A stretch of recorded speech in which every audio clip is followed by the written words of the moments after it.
Assalamualaikum warahmatullahi wabarakatuh. Hai, apa khabar semua anak-anak murid saya? Bertemu lagi kita di video hari ini.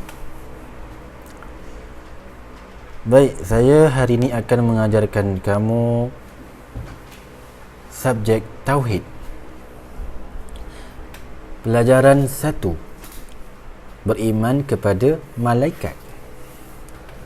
Apa itu dimaksudkan dengan beriman? Dan apa maksud malaikat? Beriman ni bermaksud percaya. Atau kalau dalam bahasa Jawanya, believe. Dan malaikat adalah makhluk Allah. Sama juga, manusia adalah makhluk Allah. Jin, makhluk Allah. Syaitan, makhluk Allah. Bumi, makhluk Allah. Matahari, langit adalah juga makhluk Allah. Segala yang Allah ciptakan semuanya adalah makhluk. Okey, baik. Kita teruskan. Kita tengok muka surat yang kedua. Kalau awak lihat muka surat 2 ni, kat sini awak tengok ada satu gambar. Gambar ni gambar yang mana adalah satu perbualan di antara anak dan juga ibu. Okey, kita tengok apa perbualan diorang. Okey, ibu anak dia yang bertudung biru tu, dia tanya pada ibu dia, "Ibu, betul ke malaikat tu ada di sekeliling kita?" Ibu dia pun menjawab, "Betul tu, Adibah." Okey, seterusnya anak lelaki dia pun dia menyelit sikit. Dia cakapkan ibu dia, "Tetapi kita tak boleh nampak malaikat kan ibu?" Dan anak perempuan dia pun bertanyakan lagi pada ibu dia, "Malaikat tu boleh nampak kita ke ibu?" Lalu ibu dia pun menjawab, "Boleh. Malah kita juga mesti yakin bahawa malaikat-malaikat itu sentiasa mengawasi kita." Jadi malaikat ni merupakan makhluk Allah, dan malaikat ni sentiasa dekat dengan kita. Dia mesti ada di mana-mana dengan kita. Kalau awak pergi sekolah ke, malaikat tu tetap ada. Kalau awak pergi main bola ke ataupun main badminton ke, malaikat pun tetap ada dengan awak. Dia dekat je dengan awak. Cuma kita tak nampak sahaja. Okey, boleh faham? Okey, kalau boleh faham, kita teruskan pada muka surat yang ketiga. Okey, nombor 1 tu.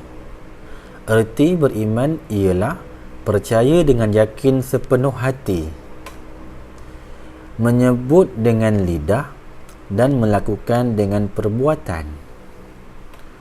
Percaya dengan yakin sepenuh hati. Maksudnya macam mana tu? Maksudnya, contohnya awak percaya, awak yakin kalau awak belajar ni, awak pasti akan lulus dengan cemerlang dalam peperiksaan. Itu kalau awak yakin sepenuh hati. Tapi kalau awak tak yakin, awak akan rasa tak apalah, saya memang tak lulus, memang keputusan saya macam tu je. Itu kalau yang orang yang tak yakin. Tapi kalau orang yang pelajar yakin ni sepenuh hati, dia yakin sepenuh hati yang dia boleh jawab dengan baik dan cemerlang dalam peperiksaan. Itu contoh kalau kita sepenuh hati. Maksudnya kita percaya pada diri sendiri. Okey, menyebut dengan lidah. Contohnya kita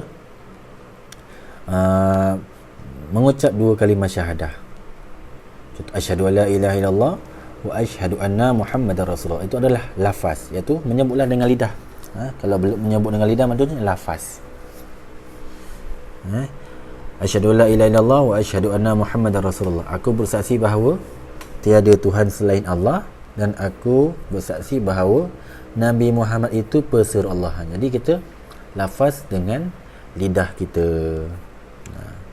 Kalau kita bercakap dalam hati itu bukan lafaz, itu kita bercakap dalam hati. Tapi kalau lafaz ni mesti kita sebut menggunakan lidah. Okey. Dan melakukan dengan perbuatan. Apa itu perbuatan? Macam mana dengan melakukan dengan perbuatan?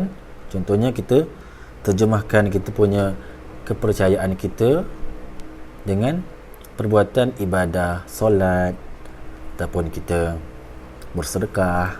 Kan kita yakin bila kita sedekah ni kita akan dipermurahkan rezeki kita, kan. Bila kita solat ni, satu adalah tanggungjawab kita sebagai seorang Muslim.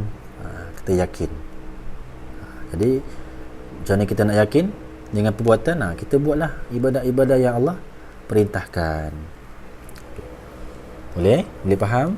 Okay, nombor 2. Erti beriman kepada malaikat ialah percaya dengan yakin bahawa malaikat adalah makhluk Allah Subhanahu wa ta'ala yang dijadikan dari cahaya, iaitu nur. Nur dalam bahasa Arab, nur, cahaya maksudnya, yang boleh menyerupai berbagai-bagai bentuk. Maksudnya malaikat ni boleh berubah-ubah bentuk. Boleh jadi manusia, boleh jadi makhluk lain. Dia boleh berubah-ubah.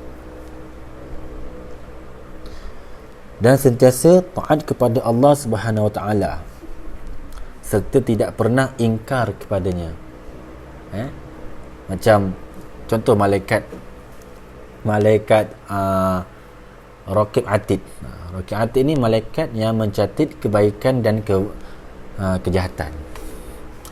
Bila tugas malaikat Raqib ni mencatat kebaikan.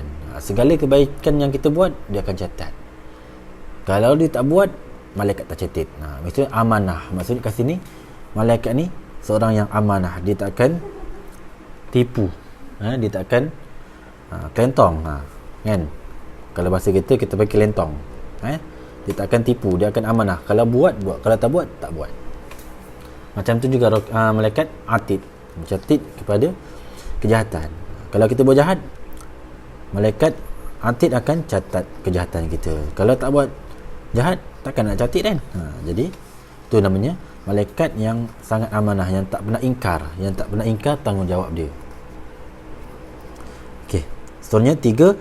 Sebagai seorang Islam, kita wajib percaya kepada malaikat kerana itu adalah rukun iman yang kedua. Rukun iman ada berapa? Ada 6. Nanti kita akan belajar. Okey, firman Allah, A'udzu billahi minasyaitonir rajim. Amana ar-rasulu bima unzila ilaihi min rabbih wal mu'minun. Kullun amana billahi wa malaikatihi wa kutubihi wa rusulihi. Surah Al-Baqarah ayat 285. Artinya, Rasulullah telah beriman kepada apa yang diturunkan kepadanya dari Tuhannya, dan juga orang-orang yang beriman. Semuanya beriman kepada Allah Subhanahu wa ta'ala dan malaikat-malaikatnya dan rasul-rasulnya.